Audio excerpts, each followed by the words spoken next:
the journey of preparation of various competitive examination. The topic which we are going to learn today is height and distance. So in this video, we will be learning about the basic concepts related to trigonometry and how we can use the concepts in solving the problems related to height and distance. So already हमने class 10th में पढ़ा है trigonometric के basic concepts के बारे में. सो यहाँ पे हम क्विकली उसको रिवाइज करेंगे एंड देखेंगे कि किस तरीके से इन कॉन्सेप्ट्स को यूज़ करके हम वेरियस क्वेश्चंस को सॉल्व कर सकते हैं जो कि अलग अलग कॉम्पिटिटिव एग्जामिनेशंस में पूछे जाते हैं. So let's start it. So first of all what trigonometric ratios are. So we should know that in a right angle triangle, अगर हम किसी भी राइट एंगल ट्राइंगल की बात करें, suppose this is your right angle triangle A B and C, in which angle B is 90 degree. So the side opposite to 90 degree is known as hypotenuse. This is known as your hypotenuse. Whichsoever is the side opposite to 90 degree will be known as your hypotenuse. If we are going to consider, suppose angle C we are considering and this angle C is your theta. In that case, side opposite to this angle is known as perpendicular. So AB will be your perpendicular. This is perpendicular and the remaining side, that is side adjacent to this angle theta, is known as your base. So we should know that side opposite to 90 degree is known as hypotenuse. और जो भी angle हम consider कर रहे हैं, यदि हम angle C consider कर रहे हैं, एक्यूट एंगल C को कंसीडर कर रहे हैं and this is your angle theta, in that case side opposite to this angle will be known as perpendicular and side adjacent to it is known as your base. If instead of C we are considering the angle A, अगर हम angle A को consider कर रहे हैं तो side opposite to this angle A, that is side BC will be the perpendicular and AB will be the base. Hypotenuse will remain the same. So here we are considering the angle C, that means angle C is your theta. So we will be saying that the side opposite to angle C, that is your AB, is perpendicular and BC is your base and AC is your hypotenuse. Now when we are having the three sides and if we are going to take any two sides at a time, so the ratio of any two sides is known as your trigonometric ratios. So because we are having three sides, so we are having 6 trigonometric ratios. So ratios are your sin theta, cos theta, tan theta, cosec theta, sec theta and cot theta. So what these angles are, what these trigonometric ratios are. So what sin theta is, in a right angle triangle, once we have decided that which side is perpendicular, which side is base and which is hypotenuse, then the ratio of perpendicular and hypotenuse is known as sin theta. That means if we are considering this angle theta, in that case perpendicular is your AB and hypotenuse is your AC. So if we are going to take the ratio of AB and AC, it will give us sin theta. Sin theta is the ratio of perpendicular and hypotenuse. Similarly, cos theta is the ratio of base and hypotenuse. If we are going to take the ratio of base and hypotenuse, this is the base, this is hypotenuse. So if we are going to take the ratio of base and hypotenuse, we will be getting the value of cos theta. Tan theta is even known as your sin theta over cos theta. tan theta को हम लिख सकते हैं sin theta upon cos theta भी लिख सकते हैं. और यदि हम रेशियो में देखें तो it will be the ratio of perpendicular and base. Ratio of perpendicular and base is known as tan theta. Tan theta could even be written as sin theta over cos theta. Then comes your cosec theta. Cosec theta is the reciprocal of sin theta. If we will be reciprocating sin theta, we will be getting the value of cosec theta. So cosec theta could even be written as 1 upon sin theta. So if we are going to see 1 upon sin theta, that means it will be the ratio of hypotenuse to perpendicular. So cosec theta is the ratio of hypotenuse and perpendicular. Comes your sec theta. Sec theta is the reciprocal of your cos theta. If we will reciprocate cos theta, we will be getting the value of sec theta. That means sec theta is the ratio of hypotenuse and base. It is the ratio of hypotenuse and base. Then comes your cot theta. Cot theta is the reciprocal of your tan theta. So it could even be written as cos theta over sin theta. It could even be written as cos theta over sin theta, or we can say cot theta is the reciprocal of tan theta, or we can say it is the ratio of base and perpendicular. It will be the ratio of base and perpendicular. So once we are having all the three sides of a right angle triangle, we can find all the trigonometric ratios. We know one of the most important property of your right angle triangle, that is your Pythagoras theorem. According to Pythagoras theorem, is square of hypotenuse. That means AC is the square over here. The square of hypotenuse will be equivalent to the square of perpendicular plus the square of base. Base is your BC, perpendicular is your AB. So square of AC will be equivalent to square of perpendicular plus square of base. This is known as Pythagoras theorem. And if we are having any two sides of this right angle triangle, using the Pythagoras theorem, we can find the third side also. Now there are some identities even in the trigonometry. So these are known as trigonometric identities. So identities are your sin square theta plus cos square theta is equivalent to 1. Another is your 1 plus tan square theta is equivalent to sec square theta. And the third is your 1 plus cot square theta is equivalent to cosec square theta. These three are the identities. While we will be solving the various questions, we will be using all these concepts which we are learning right now. Now for the specific angles, we are having the values of sin theta, cos theta, tan theta. All these trigonometric ratios, we are having the values for some specific angles. These angles are your 0 degree, 30 degree, 45 degree, 60 degree and 90 degree. If we are knowing the value of sin theta for all these angles, we can find for the remaining trigonometric ratios also. Like for sin 0 degree, the value is sin 0 is your 0. Sin 30 is 1 upon 2, sin 45 is 1 upon root 2, sin 60 is root 3 by 2 and sin 90 is your 1. So the values are 0, 1 upon 2, 1 upon root 2, under root 3 by 2 and 1. These are the values of sin 0, 30, 45, 60 and 90. How we are getting it? Take 0 upon 4 and square root of it. 0 upon 4 is square root, that means value will be 0. If we will be doing 1 upon 4, square root of 1 upon 4, it will be 1 upon 2. If we will be doing square root of 2 upon 4, we will be getting 1 upon root 2. Square root of 3 upon 4 is root 3 by 2 and square root of 4 upon 4 is your 1. This is how we can find the value of trigonometric ratios of your sin theta, sin 0, sin 30, sin 45, sin 60 and sin 90. Now once we are having the values of sine of all these angles, we can find the values of cos of all these angles even. Now sin theta's values we are having. So cos 0, cos 30, cos 45, cos 60, cos 90 will be for cos theta. Like I am taking cos theta over here. It will be 1 is going to come over here. Then root 3 by 2 here. Then 45 will be same over here. That means we will be moving from here to here. 1 will be coming at cos 0. Cos 30 will be sin 60, that is root 3 by 2. Cos 45 will be equivalent to sin 45. Then coming over here, it is 1 upon 2. Value of cos 60 will be 1 upon 2 and value of cos 90 will be your 0. So what we have done is sin theta के अंदर हमने यदि right hand side से left hand side की तरफ move करेंगे तो we will be getting the values of cos degrees. That means cos 0, cos 30, cos 45, cos 60 and cos 90. Now we know that tan theta is sin theta over cos theta. If we will divide these two values, we will be getting the values of tan 0, tan 30, tan 45, tan 60 and tan 90. That means if we will be dividing sin 0 over cos 0, we will be getting the value of tan 0. So 0 upon 1 will be 0. That means tan 0 is 0. Now what tan 30 will be? Tan 30 will be sin 30 over cos 30. So 1 upon 2 divided by root 3 by 2. 2 and 2 is going to cancel. So tan 30 will be 1 upon root 3. This will be 0. Now if we will be dividing these two, sin 45 and your cos 45, we will be getting the value of tan 45, that is your 1. Now dividing the value of sin 60 and cos 60, we will be getting the value of tan 60, that is root 3.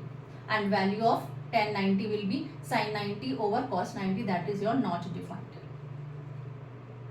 These are the values. Now if we will be reciprocating the values of sin theta, we will be getting the value of cosec thetas, because cosec theta is reciprocal of your sin theta. Similarly, sec theta is the reciprocal of cos theta. So if we will be reciprocating the values of cos theta, we will be getting the value of sec theta. And similarly, if we will be reciprocating the values of tan theta, we will be getting the values of cot theta. So using this method, we can find the values of all the trigonometric ratios for these specific angles. Now complementary angles. So complementary, we know if the sum of the angles is, if there are two angles and the sum of these two angles is 90 degree, we say that the angles are complementary angle. So sin theta could even be written as cos 90 minus theta. Sin theta could even be written as cos 90 minus theta. Similarly, cos theta could be written as sin 90 minus theta. Tan theta could be written as cot 90 minus theta. Similarly, cot theta could be written as tan 90 minus theta. Sec theta could be written as cosec 90 minus theta. Similarly, cosec theta could be written as sec 90 minus theta. That means if sin theta is equivalent to say cos of phi, that means theta plus phi will be on 90 degree, because sin theta could be written as cos 90 minus theta. That means this is your sin theta, it is equivalent to cos phi, that means phi is equivalent to your 90 minus theta. That simply means theta plus phi will be on 90 degree. They will be complementary angles. So these are the trigonometric ratios, complementary of the trigonometric ratios. So sin theta could be written as cos 90 minus theta, cos theta will be written as sin 90 minus theta, tan theta could be written as cot 90 minus theta, cot theta could be written as tan 90 minus theta, sec theta could be written as cosec 90 minus theta, and cosec theta could be written as sec 90 minus theta. Now what is angle of elevation and what is angle of depression? Suppose कोई person है, वो इस position पर खड़ा हुआ है, कोई object है बी पोजीशन पर, बी पोजीशन पे कोई भी एक ऑब्जेक्ट है जो उसके आई के लेवल से ऊपर है. अब यदि वो पर्सन जो कि ऊपर खड़ा है वो इस ऑब्जेक्ट बी को देखता है, तो जो लाइन ऑफ साइट जो है, यहाँ पे खड़ा होके कोई पर्सन इस पोजीशन पे किसी ऑब्जेक्ट को देख रहा है, so this will be the line of sight. तो लाइन ऑफ साइट जो हॉरिजॉन्टल लाइन से जो एंगल बनाती है, that is known as angle of elevation. This is known as angle of elevation. अब सपोज यदि कोई पर्सन यहाँ पे ओ पोजीशन पे खड़ा है और वो अपने लेवल से नीचे किसी लेवल पर कोई ऑब्जेक्ट बी को देखता है, पर्सन खड़ा है ओ पर, यहाँ पे बी पोजीशन पे कोई भी एक ऑब्जेक्ट है जिसको वो पर्सन ओ पोजीशन से देख रहा है. मतलब कोई हो सकता है कोई बिल्डिंग है, बिल्डिंग के किसी 5th फ्लोर से या 6th फ्लोर से कोई पर्सन खड़ा है और नीचे किसी रोड पर किसी सामान को देख रहा है, किसी चीज़ को देख रहा है, किसी ऑब्जेक्ट को देख रहा है. तो line of site will be this will be the line of sight. तो जो angle line of site horizontal line से बनाती है उसको हम बोलते हैं angle of depression. This is your angle of depression. In the case यदि ऑब्जेक्ट जो है आई के लेवल से नीचे है तो जो एंगल बनेगा that will B angle of depression. और यदि जिस ऑब्जेक्ट को देखा जा रहा है वो आई के लेवल से ऊपर है, उस केस में जो एंगल बनेगा that will be known as angle of elevation. So angle of elevation and angle of depression is basically the angle formed between the horizontal line and the line of sight. So these are the concepts which we will be using while we will be solving various questions related to height and distance. Now let's understand how to use a concept which we have learnt just now in solving various problems. So here is question number 1. From the top of a platform 4 meter high, the angle of elevation of top of a tower 50√3 meter away was measured. If the tower was 54 meter high, what was the angle of elevation of the tower from top of the platform? एक platform है जो कि 4 metre high है, उसके top से किसी tower के top का एंगल ऑफ जो एलिवेशन है, that is we have to find what the angle of elevation is. Tower की हाइट हमें 54 मीटर गिवन है और उनके बीच में हॉरिजॉन्टल जो डिस्टेंस है that is your 50√3. That means यदि ये प्लेटफॉर्म है, suppose this is a platform, the height of the platform is your 4 meter, and suppose at the top of this platform from here this is your tower, this is the tower and height of this tower is your 54 meter. अगर यहाँ से इस top of the tower को देखा जाता है तो क्या एंगल ऑफ एलिवेशन फॉर्म होगा, that we have to find it out. यहाँ पे हमें प्लेटफॉर्म की हाइट जो है वो 4 मीटर दे रखी है और इस पूरे टावर की जो हाइट है वो हमें गिवन है 54 मीटर, और इन दोनों पॉइंट के बीच का जो हॉरिजॉन्टल डिस्टेंस है ये हमें गिवन है 50√3 metre. All this is given to us. Now अगर यहाँ से यहाँ तक, नीचे से ऊपर तक, यहाँ पूरे टावर का जो हाइट है वो 54 मीटर है और इस प्लेटफॉर्म की हाइट 4 मीटर है. सो टावर की हाइट यहाँ से यहाँ तक, suppose this is your A, this is your B, this is C, this is D and this is your E. So A to C will be 54 minus 4, it will be 50 meter. क्योंकि हमें पूरे tower की जो height है वो 54 metre given है और platform की हाइट 4 मीटर गिवन है, यानी कि A टू C जो डिस्टेंस होगा it will be 54 minus 4 that is your 50 metre. हमें फाइंड आउट करना है angle of elevation, so this is the angle of elevation which is your theta. We have to find the value of theta. Over here we can see कि हमें क्या given है, अगर ये angle theta है तो हमें परपेंडिकुलर की वैल्यू पता है, हमें बेस की वैल्यू पता है। तो कौन सा ट्रिग्नोमेट्रिक रेशियो है जिसमें हमारे परपेंडिकुलर भी आता है और जिसमें हमारा बेस भी आता है। सो वी नो कि tan theta is your perpendicular over base. Ratio of perpendicular और बेस क्या होता है हमारा, tan ऑफ थीटा होता है, यानी कि tan थीटा की वैल्यू कितनी हो गई हमारे पास, परपेंडिकुलर है 50 एंड बेस है 50√3। सो 50 is going to cancel, that means it is your 1/√3। अब कौन से एंगल पे, tan के कौन से एंगल पे जो वैल्यू है वो 1/√3 होती है। Just now we have seen the table and we know कि tan 30 की जो वैल्यू होती है इट इज योर 1/√3।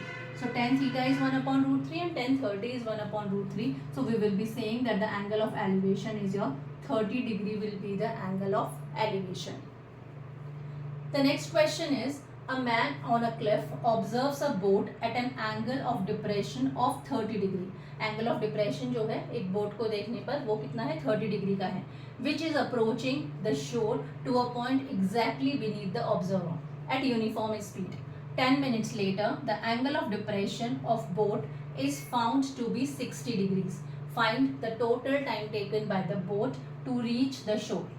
Suppose जो observer है वो इस जगह पर है, दिस इज द ऑब्जर्वर, ये आपका शोर है, शोर के इस जगह पे बोट अप्रोच कर रही है, रीच कर रही है। इनिशियली जो बोट थी वो इस जगह पर है, that means this is your horizontal level, this will be the horizontal level and जो एंगल ऑफ डिप्रेशन है initially it is your 30 degree. After 10 minute suppose हम अज्यूम करते हैं कि बोट इस जगह पे पहुंच गई है, तो इस जगह पे पहुंची यानी कि एंगल ऑफ डिप्रेशन क्या बनेगा, in that case this is your 60 degree it is given to us. कि इनिशियली जो एंगल ऑफ डिप्रेशन था, बोट जब यहाँ पे थी तो एंगल ऑफ डिप्रेशन वो 30 डिग्री, फिर बोट ने 10 मिनट्स में कुछ डिस्टेंस कवर किया यूनिफॉर्म स्पीड पर, सपोज बोट यहाँ पे पहुंची और तब एंगल ऑफ डिप्रेशन जो है it is your 60 degree. Now suppose this is your A, this is your B, this is your C and this is your D. हम अज्यूम कर लेते हैं कि जो बोट की यूनिफॉर्म स्पीड है, यूनिफॉर्म स्पीड जो बोट की है, uniform speed of boat it is your x metre per minute, because it is in minutes. 10 minutes के बाद इतना डिस्टेंस कवर किया है तो हमने क्या अज्यूम कर लिया कि जो बोट की स्पीड है वो x मीटर पर मिनट है, और यहाँ से यहाँ तक हम पहुँचने में B to C पहुँचने के अंदर उसको t टाइम लग रहा है। इन reaching B to C, in reaching B to C it is taking 10 minutes, 10 minutes का टाइम लग रहा है, यानी कि हमें टोटल क्या फाइंड आउट करना है कि D से B तक पहुंचने में बोट को कितना टाइम लगा। अब यदि हम ये माने कि बोट की स्पीड जो है वो x मीटर पर मिनट है तो 10 मिनट्स में कितना डिस्टेंस कवर करेगी, it is going to cover a distance of 10 into x, क्योंकि distance is equivalent to, we know the formula for finding distance, it is your speed into time, it is speed into time. Speed है हमारी x metre per minute और time है 10 minutes, so it will be, distance will be 10 multiplied by x, that is your 10x metre का distance cover करेगी, यानी कि C से लेके D तक का जो डिस्टेंस है वो कितना है, 10x मीटर का डिस्टेंस है। This distance is your 10x metre. अब हमने ये अज्यूम किया कि B से C, मतलब C पॉइंट से B पॉइंट तक आने के लिए बोट को 3 मिनट्स का टाइम लग रहा है और स्पीड कितनी है, x मीटर पर मिनट है, यानी कि ये डिस्टेंस कितना हुआ, this distance will B x into t meters, xt meters will be the distance between your B and C. This is the total distance। तो टोटल डिस्टेंस कितना हुआ, वो xt प्लस 10x हो गया total distance B to D का। अब देखिए यदि ये angle, this angle is 30 degree, this line suppose this point is से E, तो AE is parallel to your BD, that means this angle 30 degree and this angle, they are alternative interior angles, क्योंकि ये दोनों lines parallel है and AD is the transversal, so they are alternative interior angles, so this is 30 degree, so this angle will even be 30 degree. Similarly, if this angle is 60 degree, this angle will even be your 60 degree. अब हम देखें तो हमें, हमारे पास यहाँ पे xt, ये हमारे पास आ गया डिस्टेंस, हमारे पास ये डिस्टेंस आ गया 10x। हम ये मान लेते हैं कि जो ये हाइट है इसकी, सपोज दिस हाइट इज से h, this height is h। अगर ये हाइट h है तो अगर हम लें पहले ट्राइंगल ए बी सी, हम लेते हैं पहले ट्राइंगल ए बी सी। इस ट्राइंगल के यदि हम देखें तो हमारे ये परपेंडिकुलर हो गया, ये हमारे पास बेस हो गया। परपेंडिकुलर और बेस का रेशियो भी हमने देखा, it is your tan theta. So tan of 60 angle we are knowing over here. So in triangle ABC tan 60 it is equivalent to perpendicular is your h and base is your xt. xt is the base. So perpendicular is h and your base is xt. So tan 60 is h upon xt. We know the value of tan 60. tan 60 की value होती है √3, that is your h over xt. From here we can say the value of h is √3 xt is the value of h. अब हम देखें triangle, दूसरा हमने triangle consider किया, triangle लिया A B D. In triangle A B D we can see over here this angle is your 30 degree. So we will be saying that tan 30 degree it is equivalent to perpendicular is your h and base is your xt plus tan x. xt plus tan x is the base. Base है हमारे पास xt plus tan x और height जो है वो h है। tan 30 की value we know it is 1/√3। tan 30 की वैल्यू कितनी होती है? 1/√3 होती है। यहाँ से यदि हम देखें तो h की वैल्यू क्या है? √3 xt है। तो √3 xt यदि हम h की वैल्यू यहाँ से रिप्लेस करें तो h की जगह हम क्या लिख सकते हैं? √3 xt लिख सकते हैं ओवर, इन दोनों में x कॉमन आ रहा है तो x we will be taking common, it will be remaining will be t plus 10। x से x कैंसिल हुआ, नाउ हम क्रॉस मल्टीप्लाई करेंगे, तो 1 will be multiplied by t plus 10, so it will be your t plus 10 and √3 into t, √3t multiplied by √3, √3 into √3 will become 3, so it will become 3 times of t. That means t को हमने इधर लिया तो it will be 10 is equivalent to 3t minus t, that is your 2t. So value of 2t is 10. So value of t will be 10 divided by 2, that is your 5 minutes. यानी कि C से B तक पहुंचने में 5 minutes का time लग रहा है। तो टोटल D से B तक पहुंचने में कितना टाइम लगेगा? यहाँ पे तो हमें वो 10 मिनट्स का टाइम लग रहा था और यहाँ पे 5 मिनट्स का टाइम लग रहा है। तो टोटल जो टाइम लग रहा है that is your 10 + 5, that is your 15 minutes का टोटल टाइम लग रहा है।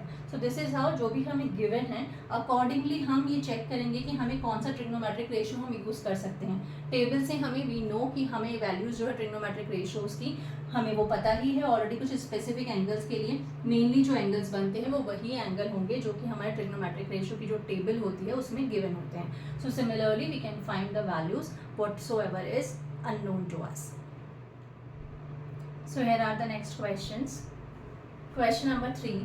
If a 30-meter ladder is placed against a wall such that it just reaches the top of the wall, if the horizontal distance between the wall and the base of the ladder is 1/3 of the length of the ladder, then what is the height of the wall?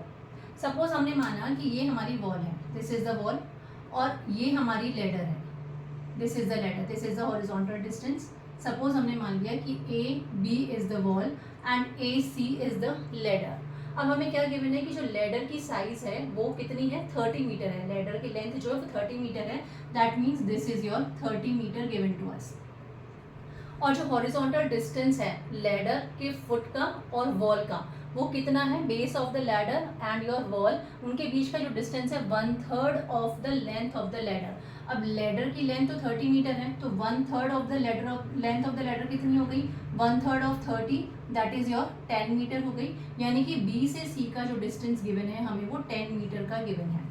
हमें find out करनी है height of the wall. This is A B is the height of the wall. Suppose this is your x metre.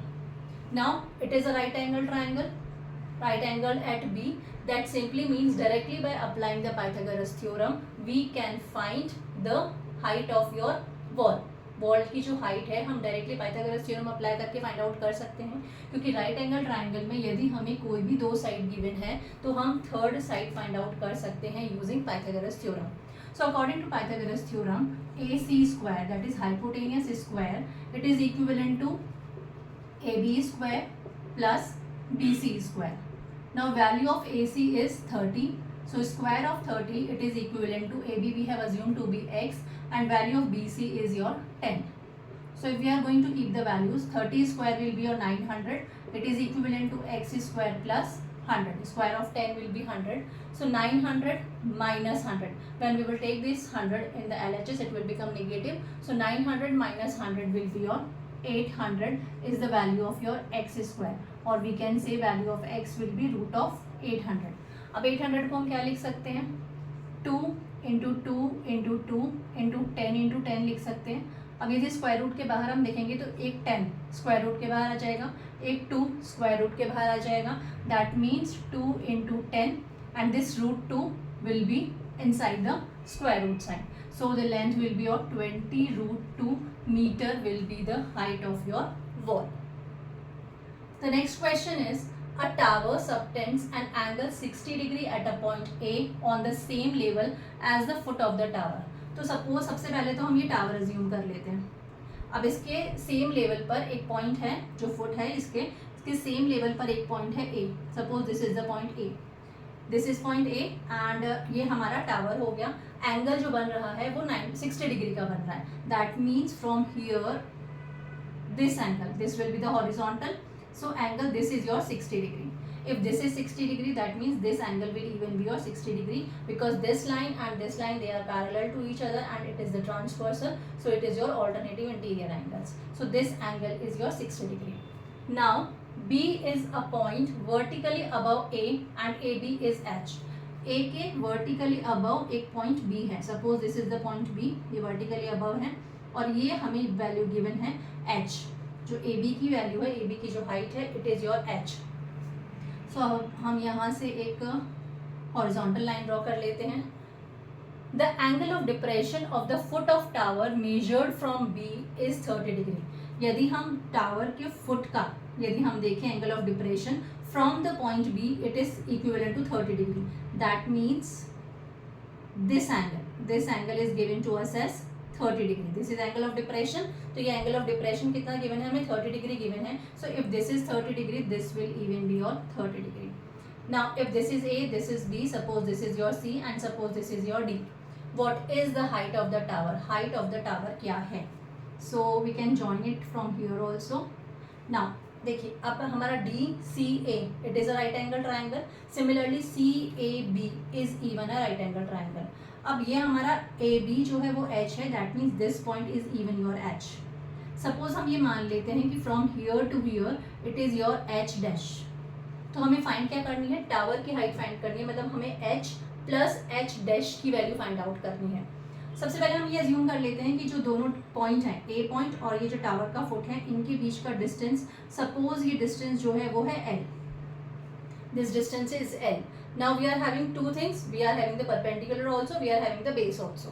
So सबसे पहले हम ले लेते हैं आपका ट्राइंगल. हम बात करते हैं ट्राइंगल DCA की. ट्राइंगल DCA की बात करते हैं. तो इस ट्राइंगल में this angle is 60 degree. So 10 60 degree. It is equivalent to perpendicular. Perpendicular. This is your perpendicular. So H plus H dash is the perpendicular over. Base is your L. We know the value of 1060 is root 3. So root 3 is equivalent to H plus H dash over L. Value हमें H plus H dash की ही find out करनी है. So we will keep it as it is और हम इसको ले लेते हैं H plus H dash is equal to root 3 multiplied by L. This is the value of H plus H dash. Second हमने लिया triangle BAC or we can say ABC. Anyhow we can say the angle is your, this angle is 30 degree. So tan 30 degree is equivalent to perpendicular. For this angle, perpendicular will be H and base will be your L. We know the value of tan 30 is 1 upon root 3. So 1 upon root 3 is equivalent to H over L.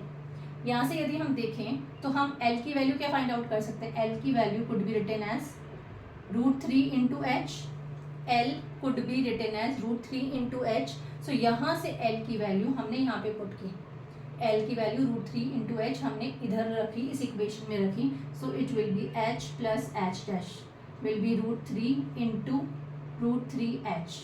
That means root 3 into root 3 will be 3. 3 into H. जो tower है आपका उसकी जो height होगी वो 3 times of H होगी।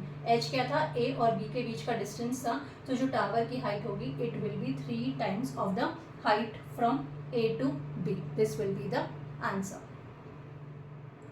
So let's understand the last two questions. So here is the question number 5.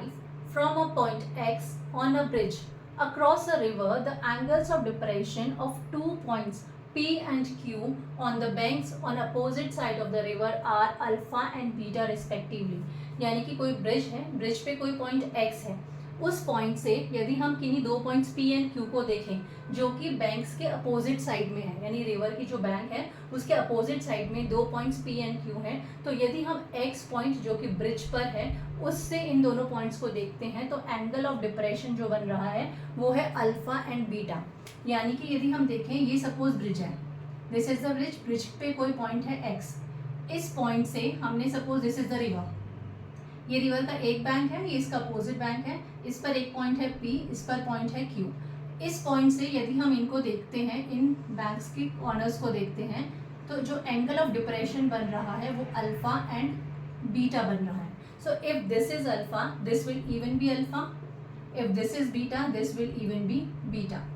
Now if the point X is at a height h above the surface of river, this is surface of the river, और ये जो h point है वो surface of the river से h height पर है, this distance is your h, it is given to us. What is the width of the river if alpha and beta are complementary? That means alpha plus beta की value हमें 90 degree गिवन है, हमें width of the river find out करनी है, that means हमें P Q की value find out करनी है। हमने अज्यूम कर लिया है, सपोज दिस पॉइंट इज से पॉइंट ए, और ये जो डिस्टेंस है ये x है, और ए क्यू का जो डिस्टेंस है ये y है, यानी कि हमें जो वैल्यू फाइंड आउट करनी है वो x प्लस वाई की वैल्यू फाइंड आउट करनी है। अब हमने क्या कर लिया है, इस डिस्टेंस को x मान लिया, इस डिस्टेंस को y मान लिया, हाइट हमें h गिवन है, एंगल ऑफ डिप्रेशन हमें alpha and beta already given थे, so we will be taking in the triangle XPA, in the triangle XPA tan of alpha will be perpendicular is your h and base is your x. tan alpha is your h over x, हमें value find out करनी है x plus y की, तो यहाँ से x की value कितनी आएगी, x will be h over tan alpha। अब हमने दूसरा ट्राइंगल लिया, ट्राइंगल XAQ, इस ट्राइंगल में we can see this angle is beta, so tan of beta it is equivalent to perpendicular is your h and base is your y. Again we have to find the value of y from here, so y could be written as y will be h over tan of beta. We know कि alpha plus beta की value जो है वो हमें 90 degree गिवन है, यानी कि यदि ये tan अल्फा है तो बीटा क्या हो जाएगा, 90 माइनस अल्फा हो जाएगा। Beta could be written as 90 minus alpha, so we can write beta as your 90 minus alpha also, because alpha plus beta is 90 degrees, so we have taken beta as 90 minus alpha, and we know कि tan 90 minus theta is your cot theta, हमने starting में पढ़ा था complementary में, तो h over tan 90 minus alpha will be cot of alpha, that means y की value क्या हो गई, h over cot of alpha। तो हमारे पास दोनों ही जो टर्म्स हैं x और y की वो दोनों ही अल्फा के टर्म्स में आ गई। हमें वैल्यू फाइंड आउट करनी है x प्लस वाई की, x की वैल्यू है h ओवर tan अल्फा और y की वैल्यू है h over cot of alpha. tan alpha को हम क्या लिख सकते हैं, sine of alpha over cos of alpha, तो ये हो जाएगा, यहाँ पे हमने डिनोमिनेटर में यदि हम लिखेंगे sine alpha over cos alpha तो कॉस अल्फा ऊपर जाएगा, so it will be h cos alpha over this is your sine of alpha, plus cot alpha को लिख सकते हैं हम cos alpha upon sine alpha, so this will be h sine alpha upon cos alpha. अब इसको solve करेंगे तो sine alpha cos alpha will be the LCM, cos alpha into cos alpha will be h times of cos square alpha, plus sine alpha into sine alpha will be h times of sine square alpha. We know that sin square theta plus cos square theta is 1, that we have learned in the identities. So ये क्या हो जाएगा, sin h could be taken common in the numerator, it will be sin square alpha plus cos square alpha, that will be 1, so it is your 1 upon sin alpha 1 and h is even there, h over sin alpha cos alpha। Either in this form answer will be there, otherwise answer किस form में होगा, h 1 upon sine alpha को हम क्या लिख सकते हैं, cosec alpha लिख सकते हैं. So it is your cosec alpha. 1 upon cos alpha को क्या लिख सकते हैं हम, सेक अल्फा लिख सकते हैं. सो it will be your sake of alpha. तो इनमें से किसी भी फॉर्म में हमें आंसर मिल जाएगा. The last question is a vertical pole of length 80 meter is situated on horizontal plane. एक vertical pole है जिसकी length जो है वो 80 मीटर है. Suppose this is the vertical pole और इसकी जो हमें given है length वो है 80 मीटर given है. This is your 80 meter. On a horizontal plane, the base of the pole, this is the base of the pole, is at P. This is at P. There are 2 points A and B such that P, A, B are on the same straight line. So P, A, B, 3 points are there. They are on the same straight line. Let the angle of elevation of top of pole from A and B be alpha and beta. Alpha is greater than beta. That means A जो होगा वो पहले आएगा और B जो होगा वो बाद में आएगा, because alpha की वैल्यू ग्रेटर है बीटा से. तो हमारा पी ए बी एक स्ट्रेट लाइन में है. So here suppose it is your point A, here it is your B. तो एंगल ऑफ एलिवेशन क्या क्या बन रहे हैं, this is the angle of elevation, these are the angle of elevation, this is your alpha and this is your beta. Now if PA is 64, this is 64 meter and AB is 36 meter. AB is your 36 meter. Then what is alpha plus beta equivalent to? Alpha plus beta की value कितनी है, this we need to find it out. Over here suppose this is A, this is B, this is P. Suppose this is your C point. तो पहले हमने लिया triangle C P A, this is 90 degree. So C P A triangle लिया. इस triangle में we can see over here tan of alpha. tan alpha की value क्या होगी, perpendicular is 80 and base is your 64. So 16/5 is 80, 16/4 is 64. So tan alpha की value हो गई 5/4. अब हम ले दूसरा ट्राइंगल सी पी बी. हमने लिया दूसरा ट्राइंगल सी पी बी. इस ट्राइंगल के अंदर अगर हम देखें तो tan of beta, tan beta की वैल्यू कितनी होगी, high your perpendicular is 80 and base is your 64 plus 36. It is your 64 plus 36, that is 80 upon this is your 100. So 24 is 80, 25 is your 100. That means tan beta की value कितनी हो गई हमारे पास, tan of beta is your 4/5. tan beta की value 4/5 है, tan alpha की value 5/4 है. It is just reciprocating. That means tan beta की वैल्यू यदि 4/5 है तो हम क्या बोल सकते हैं यहाँ से कि cot ऑफ बीटा, tan का रेसिप्रोकल क्या होता है, cot होता है. So cot of beta is equivalent to 5/4. Just reciprocate हो जाएगा. So cot of beta is equivalent to 5/4. तो यहाँ से हमें क्या समझ में आता है कि tan alpha is equivalent to cot of beta, it is equivalent to 5/4. tan alpha की वैल्यू cot बीटा के इक्विवेलेंट है. यदि tan अल्फा की वैल्यू cot बीटा के इक्विवेलेंट है, that simply means alpha plus beta will be your 90 degree. Starting में हमने concepts में देखा था कि यदि tan of any angle is equivalent to cot of any of the angle, if they are equal then we can say that the given two angles will be complementary. और otherwise हम कैसे बोल सकते हैं, cot ऑफ बीटा है, अगर tan alpha की value cot beta की इक्विवेलेंट है तो tan अल्फा को हम क्या लिख सकते हैं, cot ऑफ 90 माइनस अल्फा भी लिख सकते हैं.